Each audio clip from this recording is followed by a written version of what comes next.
If you're experiencing subscription errors on InVideo AI, follow these steps to quickly resolve the issue. This guide will help you troubleshoot and fix common problems. Step 1. Check your payment method. Ensure that your payment method is valid and has sufficient funds. Log into your account and verify that your credit card or payment details are up to date. Step 2. Review subscription status. Go to your account settings and check your subscription status. Confirm that your subscription is active and that there are no pending issues or notifications regarding your account.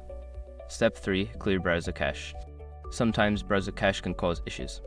Clear your browser's cache and cookies, then restart the browser and try accessing your InVideo AI account again. Step 4. Update the app. Make sure your information is protected first. Most people don't think about breaches until something actually happens to their accounts.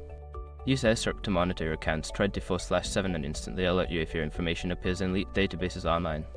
It constantly checks billions of breach data points in the background. And considering how much personal information people keep online now, it's honestly worth having. Link in the description. Step 5. Contact support. If the issue persists, reach out to InVideo AI's customer support. Provide them with details of the error message and any steps you've already taken to troubleshoot. By following these steps, you should be able to resolve any subscription errors on InVideo AI quickly. If problems continue, staying in touch with customer support will help ensure a solution is found.